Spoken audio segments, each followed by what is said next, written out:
जो मुस्लिम्स हैं, महिलाएं जो नकाब पहनती हैं, हिजाब पहनती हैं, क्या ये पहनना चाहिए, नहीं पहनना चाहिए? मेरे हिसाब से तो नहीं पहनना चाहिए, क्योंकि पता है क्या होता है, नकाब और हिजाब और इन चीज़ों से ना आपकी आइडेंटिटी छुप जाती है। और अब बहुत आसान है, आप फिल्मों में देख लो कि जैसे मैं एग्जांपल जो बजरंगी भाईजान, उसमें सलमान खान एक आदमी था, वो औरत बन के पाकिस्तान में घूम रहा था। तो ये बहुत फिल्मों में ही देख लो कि हिजाब और निकाब को जब अपना रूप बदलना होता है तो एक मेल ना फीमेल बन के और अपनी हिजाब और नकाब पहन के कुछ भी कर लेता है। और कितनी सारी हमने टेररिस्ट एक्टिविटीज देखी है कि जो ऐसी इसी नकाब और हिजाब और ये इनको पहनकर ही हुई है।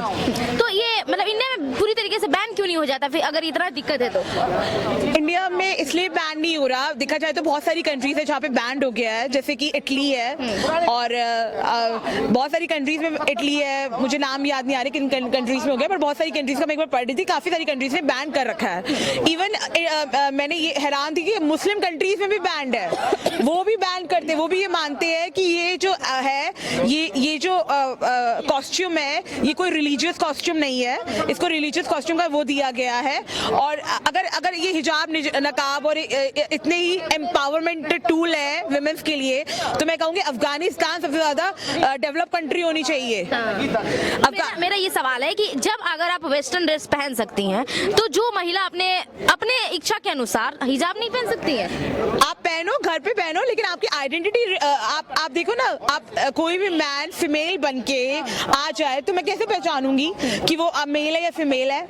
ऊपर से ये लोग कहीं भी जाते कहते हैं हमें चेक मत करो, हमसे आइडेंटिटी मत दिखो, तो अभी तो कितना ज्यादा डेंजर है। उनके मजहब में तो ये है कि अगर आप अपना चेहरा जो है सिर्फ अपने शौहर को दिखाओ, बाहर वाले को नहीं दिखा सकते। आप कैसे रोक रही हैं कि आइडेंटिटी छुप जा रहा है? फिर अगर आपको आइडेंटिटी छुपाने के लिए पहना जा रहा है तो आपको लगता है आपको अपना चेहरा सिर्फ शौहर को ही दिखाना चाहती है, तो आप घर पे रहो, आप बाहर मत निकलो, ठीक है? अगर आपके चेहरे दिखाने से अगर आपको प्रॉब्लम है तो आप घर पे रहो, क्योंकि आपके हिजाब और निकाब से ना बहुत ज्यादा टेररिस्ट एक्टिविटीज और क्रिमिनल एक्टिविटीज बहुत होती है।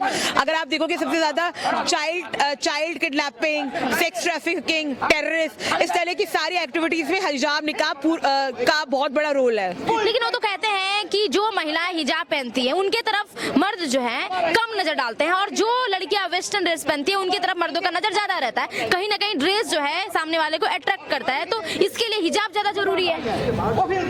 ऐसा कुछ नहीं है। देखो ये कहना औरत जो कपड़े कम पहनते उससे ज्यादा नजर, ये एक अंदर की इंटेंशन है।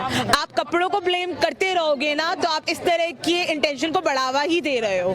कपड़े कोई इंटेंशन नहीं है, और मैं नहीं कहती कि लड़कियां अलग है लड़के अलग है, सभी इस सोसाइटी का पार्ट है। सबको ये समझना पड़ेगा कि लड़के भी इंसान है, लड़कियां भी इंसान है, और सबको एक नजर से देखना पड़ेगा।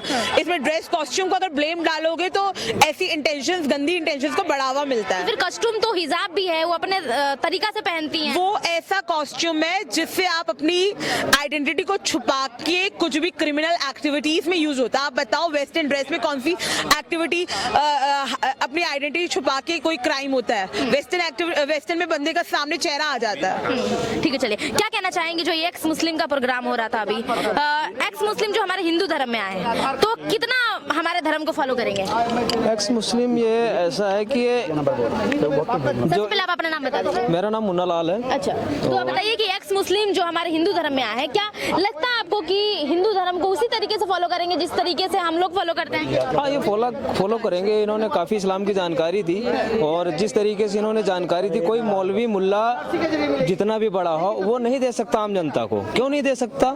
इसीलिए कि उसके ऊपर खतरा आ जाएगा, पूरे इंसान को, सनातनी को जानकारी हो जाएगी इस चीज़ की कि इनके अंदर क्या रहता है मानसिकता के अंदर। तो इसीलिए जो है ना, इनकी मानसिकता जाननी है तो इनके कुरान हदीस तफसीर पढ़ना जरूरी है हर एक सनातनी को, और राष्ट्रवादी को भी, और जो इंसानियत मानता है उसको भी जरूरी है। ताकि सुबह से इस प्रोग्राम में थे, क्या समझ आया कि मुसलमानों में ऐसा क्या है जो लोग जो है एक्स मुस्लिम बनते जा रहे हैं? मुसलमानों में ऐसे ही है कि जो है एक्स मुस्लिम बनते जा रहे हैं। वो पढ़ते हैं उस चीज को, पढ़ के देखते हैं कि कुरान सूरा नंबर 9 आयत नंबर 5 में क्या लिखा है। दुनिया को नहीं पता, मतलब जो नहीं मानता है ना इस्लाम को, उसको नहीं पता, वो उसको जानकारी देते हैं कि कुरान सूरा नंबर 9 आयत नंबर नंबर 5 में क्या लिखा है? आप इसी जन्म पैदा हुए हो, दुनिया पैदा होकर खत्म हो गई, आप जान के तुम्हारो कम से कम।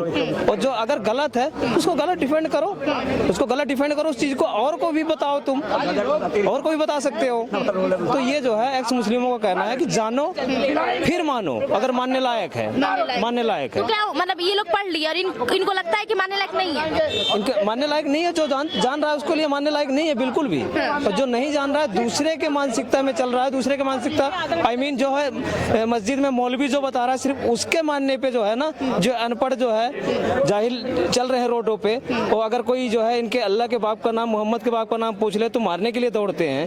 भैया उनको बताओ ना, तुम्हारे मौलवी मुल्ला ने बताया है, उनकी कोई दो चार जो है हमें अच्छाइयाँ बताओ। और ये सही बात है, दुनिया को सोचने की जरूरत है, समझने की यहाँ जरूरत है कि राम को दिखाया गया टीवी में, श्याम को दिखाया गया, हनुमान को दिखाया गया, ये अल्लाह मोहम्मद को एक कोने भी दिखा देते तो बहुत बढ़िया रहता। हम भी मानते अगर अच्छा काम किया होता तो। इससे बड़ी बात हम नहीं कह सकते। अल्लाह मोहम्मद को हम सिर्फ याद करते हैं, उनका कोई प्रतिबिंब नहीं है, उनका कोई मूर्ति नहीं है, तो हम क्या दिखाएंगे? उनका प्रतिबिंब भी आ जाएगा, मूर्ति भी आ जाएगी उनकी, बस जो है इंसानियत जागरूकता हो जाने दो, वो सबको बताएंगे भी, सबको बताएंगे। कहा जाता है कि मतलब इस्लाम में 3 तलाक है, 7 शादियां हैं, 4 शादियां हैं, नसबंदी नहीं होगी, तो क्या ये सच सही है? क्या लगा आपको आज के प्रोग्राम अटेंड करके? ये सही है, इस्लाम में स्लेवरी जो है ना लिखा हुआ है, और ये लोग इसी हमारे आपके बीच में रह के करते हैं, स्लेवरी भी करते हैं। बस जो है जो नहीं जानता वो कहते हैं 40 साल पुरानी वाली मानसिकता जिनकी है कि वो अपना मानने तो जो मानना है हमारा अपना है। अरे हमारे बीच में रहते हम भी जानेंगे क्या इनका है, क्या चल रहा है, हम भी जानेंगे। अब वो जो है अशिक्षा वाला जमाना नहीं रहा, क्वालिफाई हो चुके हैं, बड़े बड़े मोबाइल आ गए हैं, सोशल मीडिया आ गई, सब कुछ आ गया है जो भी है, तो हर कोई बूढ़ा से बच्चा तक जानने के जो है जो रुख रखता है, चाहत रखता है, वो जान सकता है। क्या कहना चाहेंगे जो मुस्लिम से आज हिंदू बन गए हैं उनके लिए? उनके लिए यही कहना चाहेंगे कि वो इंसानियत में आ गए हैं, चाहे वो जो भी माने, इसके लिए उनका अपना वो है मन है, दिमाग है, दिल है, मगर वो इंसानियत में आ गए हैं, इंसानियत को जागरूक भी कर रहे हैं, इंसानियत को बता भी रहे हैं कि जो आपके आस पड़ोस रह रहे हैं वो किस मानसिकता के हैं, क्या पढ़ते हैं, क्या जहाँ जाते हैं शुक्रवार को, जुम्मे को, जो भी है, क्या उनको इंस्ट्रक्शन दिया जाता है, मतलब समझाने की कोशिश कर रहे हैं, समझाने की कोशिश कर रहे हैं कि इसलिए कि पूरे तरीके से बता रहे हैं। उनका कोई मकसद है, इसीलिए हमारे हिंदू धर्म में शामिल हो गए हैं, मकसद पूरा करने के बाद फिर अपने मजहब में। उनका मकसद इंसानियत को जागरूक करने के लिए है कि जो आपके आस पड़ोस रहता है इस्लाम वाला, फिर वो डॉक्टर हो चाहे कोई भी हो, 4 साल बाद वो जो है बम फोड़ता है, ठीक है, फिर आप कहते हैं मुसलमान रह रहा था, 6 साल से मुसलमान रह रहा था हमारे बीच में, वो बम फोड़ा, तब आपको जानकारी मिलती है। अगर कहीं आपको उसकी मानसिकता की पहले जानकारी रहती कि ये कुरान को मानता है, इसके कुरान में क्या लिखा हुआ है, हमें भी जानकारी चाहिए, अगर अच्छी बात लिखी है तो हम भी मानेंगे उसको। अगर आप पढ़ लेते, जान लेते, तो आप पहले उसको कहते कि भैया जो है आप अपने इधर उधर रहो, हमारे पास रहने की जरूरत नहीं है आपको।